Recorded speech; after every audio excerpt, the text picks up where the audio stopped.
In this village, every resident is a sinner, but the story only begins when they find someone else to punish. This Oscar-nominated short film asks an unsettling question. Why do we, as humans, sometimes feel most united when we have a common enemy to hate? The story begins with ants. They adhere to a strict procession, and any individual who breaks the rules is immediately abandoned. This is the fundamental logic of the village, a brutal system designed to suppress human nature. Welcome to the village. There are no streets here, only fortress-like towers. The residents are isolated from one another, locking their doors for privacy, but leaving their windows open to watch. Within this system, each character is a label for a cardinal sin. Wrath raises his fist to his wife. The hypocrite priest steals wine after his sermon. Gluttony conceals her theft in plain sight. And greed admires his ill-gotten gains in the dark. And of course, there is envy hiding in the shadows, monitoring everyone's secrets. It's a bizarre equilibrium. Each person is immersed in their own vice, leaving the others undisturbed. The village is a dormant volcano, waiting for a single variable to change everything. He is the outsider, an intruder who doesn't belong to this closed system. When the wife of Wrath finds solace in his company, their secret affair becomes the spark that ignites the entire volcano.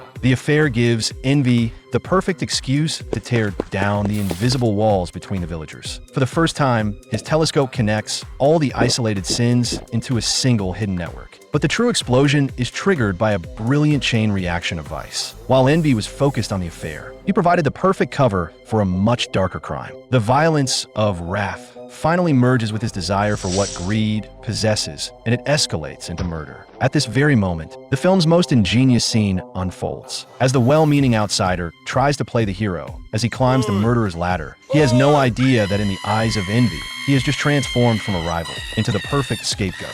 Envy doesn't expose the truth he saw. He architects a more convenient truth that everyone is eager to believe. Because an external, misunderstood other is the perfect vessel to carry all the village's guilt. What happens next is the most chilling part of this film. In the wake of the murder, the village doesn't descend into fear. Instead, it erupts into an unprecedented carnival. For the first time, people emerge from their towers. They're smiling, talking, and collaborating, all working towards one noble goal: to execute their common enemy. Their community wasn't built on kindness. It was forged in judgment. This gallows is not an instrument of justice. It's a monument to their collective identity. By judging one man, everyone else feels clean. But this fraudulent unity is destined to be fragile. When the scapegoat escapes, the true killer, Wrath, is consumed by his own violence, devoured by the ants that symbolize a primal, indifferent law. The next morning, when the villagers find a skeleton and realize it isn't their designated enemy, did you see it? The look on their faces? It's disappointment. Yes, disappointment. Because the target that united them is now gone. The festival is over.